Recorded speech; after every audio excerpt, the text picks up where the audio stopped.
So আজকের এই লোকটাকে নিয়ে আমি ভিডিও বানালাম। উনি বাংলাদেশ থেকে এসছে, আমাদের ইন্ডিয়ার ভিতরে এসছে, তা ইন্ডিয়াকে খারাপ বলছে। তা ভিডিওটা রিয়েকশনটা দেখো, পাবলিক কি রিয়েকশন দেয় ভিডিওটা দেখতে থাকো। চলো দেখো। আপনি কি বলেছিলেন ভারত সম্বন্ধে? লোকের এত বিক্ষোভ আপনাকে ঘিরে, কিন্তু সত্যিটা একটু বলতেন যে কি হয়েছিল। এখানে আমার কিছু বলার নেই। আপনি তো কিছু একটা মন্তব্য করেছিলেন, এখানে আমার কিছু বলার নেই। কি ঘটছিল একটু বলেন।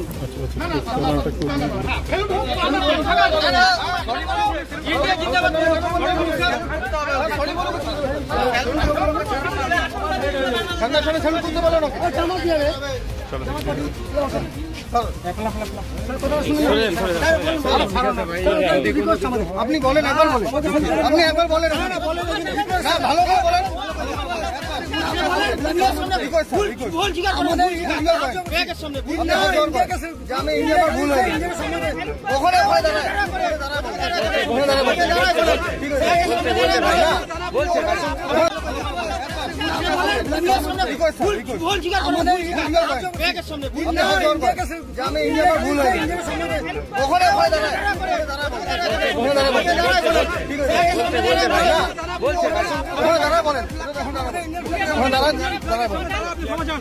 না ভাই ঠিক আছে, দাদা বলুন। বলছে এই নোংরামি কাজ আর নেক্সট টাইম করবেন না ইন্ডিয়াতে এসে। এটা বাংলাদেশের আতঙ্কবাদী, এটা আতঙ্কবাদী।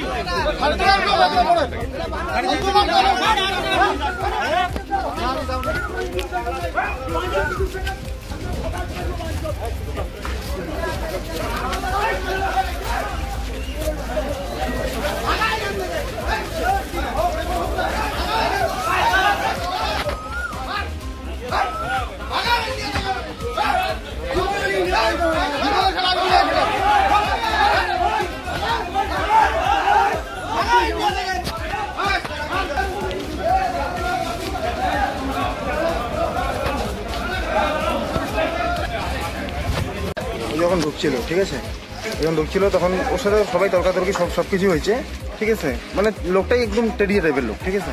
ঢোকার পরে এখানে গাড়িতে, এখানে তোমার গাড়ি ঠিক করার জন্য আসছিল। তো গাড়ি শিলিগুড়ি যাওয়ার জন্য ওর রেটে বনে নেই, গাড়ি মানে প্রাইসে বনে নেই, ঠিক আছে, প্রাইসে বনে নেই। ও টোটোতে গেছে, টোটোতে ওর বনে নেই। তারপরে গাড়িতে আসছে, একটা গাড়ি ওকে সাইডে চলে গেছে। চলে যাওয়ার পরে পরের গাড়িতে আবার উঠছে, মানে ঠিকঠাক করে উঠছে। তখন বলছে যে ওই ড্রাইভারের সাথে একটু তর্কাতর্কি হচ্ছে। ওই ড্রাইভার বলছে যে এত টাকা লাগবে আমার, এত টাকার মধ্যে আমি যাবো। তো বলছে তোমার ভালো আসবো না, এ কথা বলছে উনি।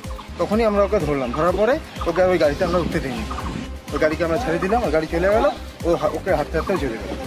আপনি কি বলেছিলেন ভারত সম্বন্ধে? লোকের এত বিক্ষোভ আপনাকে ঘিরে, কিন্তু সত্যিটা একটু বলতেন যে কি হয়েছিল। এখানে আমার কিছু বলার নেই। আপনি তো কিছু একটা মন্তব্য করেছিলেন, এখানে আমার কিছু বলার নেই। কি ঘটছিল একটু বলেন। ইন্ডিয়া জিন্দাবাদ।